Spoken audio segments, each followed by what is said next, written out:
Responsabilidade social é o tema do nosso Além da Notícia da noite de hoje e eu recebo aqui Sinara Lobo, doutora em Sociologia, que desenvolveu uma tese de doutorado sobre por que as empresas investem em responsabilidade social. Sinara, a gente terminou aqui eu levantando aquela questão da igreja. A Igreja Católica, segundo li numa recente informação, ela seria responsável por quase 35% da caridade praticada no mundo. Isto é uma atitude, é um exemplo de instituição socialmente responsável? Sem dúvida. Aquilo que a gente já falou, né, Ronaldo? Eu acho que uma das... Mas, claro, é importante dizer que muitas outras igrejas também fazem um trabalho belíssimo. Belíssimo, claro. E assim, essa é uma face da responsabilidade social, né? Então, você tem a questão do investimento direto, o investimento social, aquele investimento que você faz diretamente para a sociedade, em que você, por exemplo, desenvolve, monta uma escola na periferia de uma cidade e oferece matrículas para aquela comunidade. Isso é um investimento social e é uma face do agir socialmente responsável. Então, é natural que essas grandes empresas, à medida em que elas passam a ter um lucro que muitas vezes corresponde quase a um PIB de um país, que elas tenham uma ação direta do tipo investimento social. É lógico que isso não vai esgotar o conceito de responsabilidade social, como você mesmo disse, ele é amplo. Ele entra na questão econômica, ele entra no modo como a empresa se relaciona com o meio ambiente, no modo como a empresa se relaciona com o Estado, com o poder público.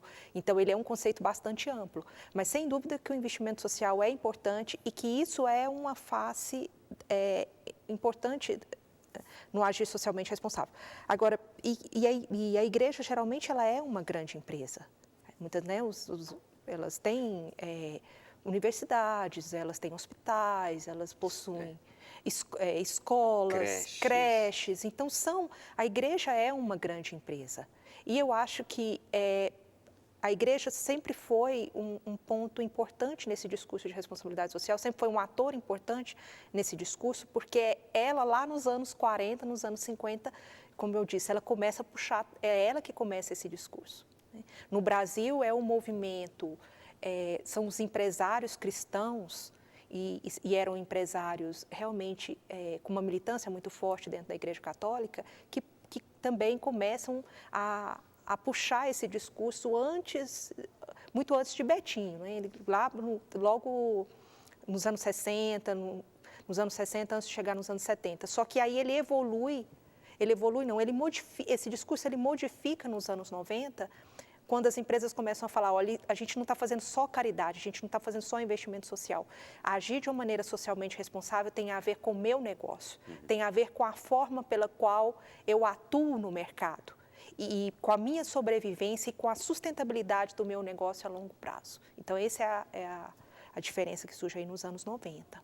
E é aí que entra também aquele conceito de agregar valor ao meu negócio. Exatamente. Tornar o meu negócio, dar ao meu negócio uma boa imagem, fazer as pessoas perceberem que além do meu negócio, eu tenho uma imagem, uma postura diferente, boa, não é isso? Isso, e que o meu negócio, a maneira como eu faço o meu negócio, isso tem um impacto direto na sociedade. E se esse impacto é negativo, eu comprometo a sustentabilidade do meu negócio. Então, se eu faço com que uma economia... Porque a empresa, hoje em dia, o poder econômico dela é imenso. Então, se um conjunto de empresas puxa a economia para baixo, puxa o desempenho da economia para baixo, isso tem um impacto no negócio dela também. Então, é pensar muito essa questão. E uma coisa assim que eu acho que é importante, que eu queria ressaltar, Ronaldo, durante muito tempo se pensou assim, olha, isso é uma imposição do mercado, isso é uma imposição do consumidor.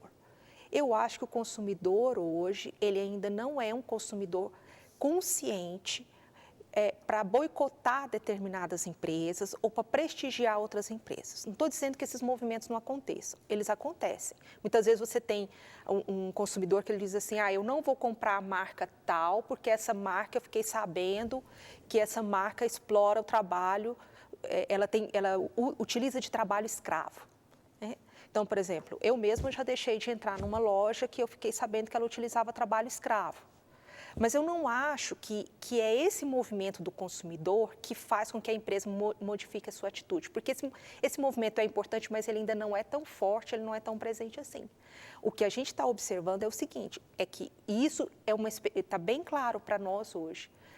Se a empresa não agir de uma maneira socialmente responsável, o impacto que ela tem na sociedade pode prejudicar ela mesma. Então, a gente tem, e como eu disse, a gente tem exemplo aí na área da mineração acontecendo, a Samarco, que a gente citou, a gente tem o caso do setor petrolífero, a questão da Petrobras, a gente tem um exemplo aí das empreiteiras. Quer dizer, a maneira delas fazerem um negócio prejudicou o próprio negócio. Eu posso fazer uma pergunta aqui que não quero ser redundante, nem que você me dê as mesmas respostas. Eu só quero saber se existe diferença entre uma empresa ser filantrópica e ser responsável socialmente. Existe uma diferença aí? Existe além uma daquilo diferença. Que já falamos? Existe uma diferença, quer dizer, ela pode ser filantrópica e não está agindo de uma maneira socialmente responsável.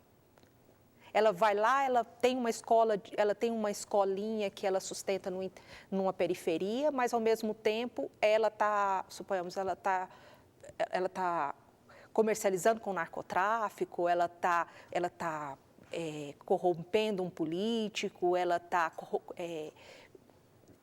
explorando o seu trabalhador, né? Então, assim, não é porque ela investe no social, não é porque ela é filantrópica que ela é socialmente responsável. Então, é aquilo que a gente também falou agora há pouco mesmo. Eu só queria tirar mesmo essa dúvida. É isso, né? É. Muito bem. Bom, eu tenho aqui, Sinara, uma lista de empresas mais sustentáveis do mundo no ano de 2016. Essa lista saiu agora. As 100 empresas mais sustentáveis do mundo, socialmente responsáveis. Aí tem aqui, a primeira de todas é a BMW da Alemanha, não é? Depois temos, logo na sequência, uma da França, da Finlândia, da Austrália, a Adidas da Alemanha vem em quinto, estou citando as mais conhecidas, porque as outras eu não conheço também. Nós temos aqui, depois...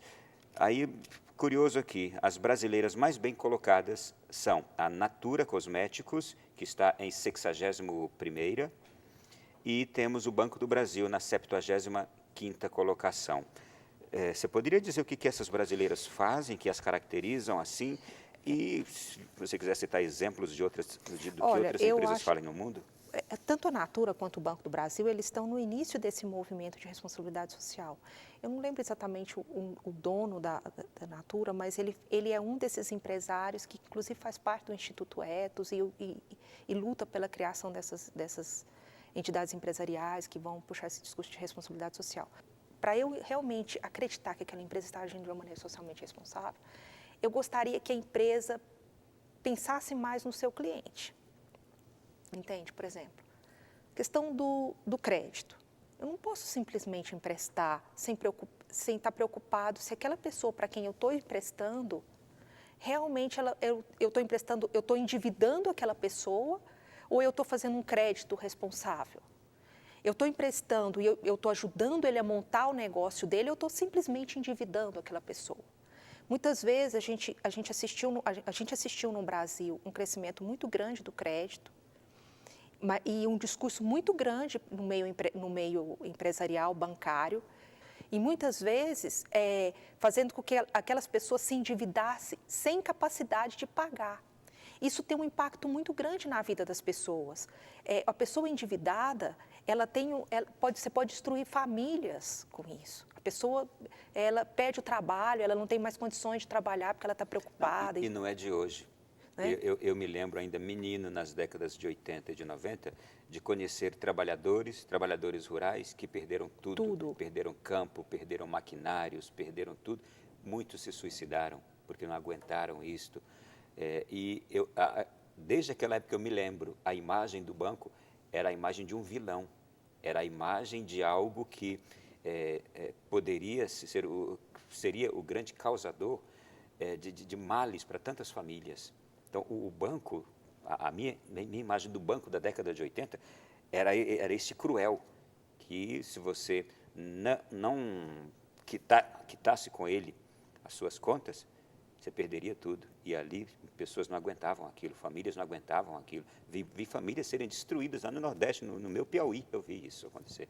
Pois é, você tem o banco, ele tanto pode ser um parceiro, tanto ele pode, se você for pensar, por exemplo, no caso do Banco do Brasil mesmo, ele tanto é muitas vezes um parceiro tão importante do pequeno produtor, no caso, por exemplo, do Pronaf, como ele pode ser o vilão. Depende da maneira como ele empresta. Não, e tem até aquela, já tem até aquela, não é piada, mas aquela forma de entendimento, de compreensão de quem são os bancos por parte do brasileiro, que é aquilo, se você tem dinheiro, se você está pagando em dinheiro, te trata super bem. Se não, vira as costas para você e não quer saber. Vai impor sobre você a pena que deve ser imposta, não é? Agora, pois é, e o que seria ele agir de uma maneira responsável? Então, por exemplo, seria ter uma cartilha, explicando para a pessoa que vai tomar um crédito. No Brasil, a gente teve um processo de bancarização muito rápido. Então, se você voltar aí 10 anos atrás, a maior parte das pessoas que hoje tem conta bancária, antes não tinha. E essas pessoas não sabiam lidar com crédito, não sabiam lidar com banco. Elas foram aprendendo, né? Foram aprendendo, uma aprendizagem que muitas vezes significou a saúde financeira dela.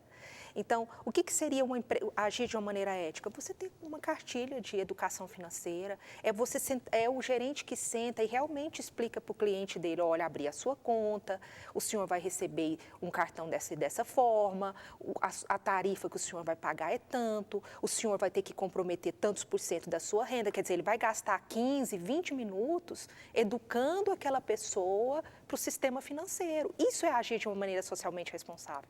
Aí você fala, poxa, mas a empresa não tem a obrigação de educar ninguém. Tem sim. Isso é agir de uma maneira ética, transparente, séria, né? E sustentável. Eu até também sou capaz de defender algumas posturas, por exemplo, de alguns gerentes. Eles já me ajudaram em muitas situações, em formas como essa que a senhora está nos dando exemplo, que conversaram bem, explicaram bem o tipo de negócio que eu estava fazendo com eles. É essa atitude mesmo, né? Pois é, então, as empresas, quando você está no seu negócio, é o caso do cidadão, você pode agir de uma maneira ética ou você pode agir de uma maneira, digamos, não diria desonesta, mas não tão ética, né? Então, não tão explícita. Não tão explícita, não tão transparente. Né? Pergunto à senhora, nas pesquisas que a senhora fez no seu trabalho de doutorado, algum exemplo de empresa sustentável, de trabalho, de ação, de empresas que lhe chamaram a atenção? Olha, você tinha, quando eu fiz o meu trabalho, que eu concluí meu trabalho, você tinha o Banco Real, porque eu foquei muito no setor financeiro.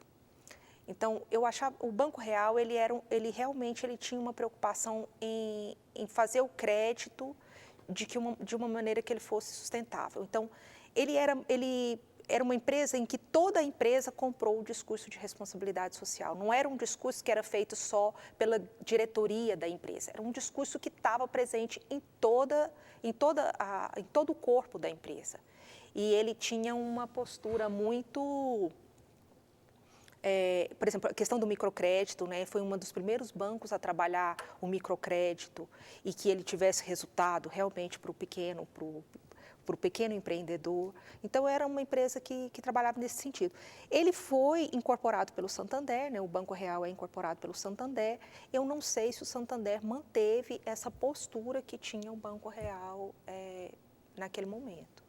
Muito bem. Bom, encerrando já o nosso programa aqui, quero agradecê-la imensamente por nos trazer este conceito, por nos trazer estas explicações todas, e vou deixar a senhora livre para as suas últimas palavras sobre a importância de hoje nós continuarmos acreditando que o mundo pode ser muito melhor se nós tivermos essa ação, tanto indivíduos quanto empresas. Olha, então, as minhas últimas palavras para despedir, né, porque eu quero chamar a atenção do nosso pequeno empresário, que o nosso pequeno empresário, nosso pequeno empreendedor comece a pensar seus negócios de uma maneira responsável. Então, o que significa isso? É ele ter uma atitude de parceria. A pessoa que ele emprega, o assalariado, é um parceiro do seu negócio. O assalariado precisa do salário, mas ele também precisa da dedicação daquele funcionário. O fornecedor é um parceiro do seu negócio. Você não pode querer explorar o seu fornecedor. Então, eu acho que é muito importante esse discurso de responsabilidade social entrar no mundo das pequenas empresas. E, sobretudo, o seu cliente. Ele precisa da sua atitude responsável na qualidade do serviço que você presta. Exatamente. E é isso Acho que que vai eu entendi garantir. bem olha o programa aqui hoje, hein? E é isso que vai garantir que aquele cliente retorne. Sim. É você prestar um bom serviço, você ser transparente naquele serviço que você está prestando. Olha, o custo é esse, eu vou fazer isso e isso, esse aqui eu não tenho condições de realizar, sabe? É ser transparente com o cliente. Deixa eu pegar um exemplo breve antes de terminar. Aquele rapaz funcionário de uma eletrônica na Santa Efigênia, em São Paulo, que chamou a atenção quando alguém levou um eletrônico para ele consertar, e aí ele chegou e disse, olha, não, ele observou qual era o problema, disse, não, isso aqui era só isso, não tem que trocar nada, não tem que fazer nada, Pronto. eu não preciso te cobrar nada por isso. Quando ele tinha ido num vizinho, o vizinho disse, olha, é R$180, tenho que trocar isso, tenho que trocar aquilo outro. Quando não era nada, era apenas sujeira o problema. Só que o cliente vai retornar para ele sempre, Por causa da atitude honesta. E pela relação de confiança que foi construída. Uma atitude socialmente responsável, é isso? Exatamente. Aprendi direitinho? Sim, claro. Muito obrigado, Sinara, foi um prazer. Prazer aí participar do seu programa, espero retornar outras vezes. Com certeza. A você que esteve em casa, o nosso programa pode ser revisto, você pode acessar a nossa alendanoticia.net e pode também acessar o nosso canal no YouTube. Na semana que vem voltaremos com outro programa, outro tema certamente muito interessante. Fique com Deus, boa noite, bom sono e até lá.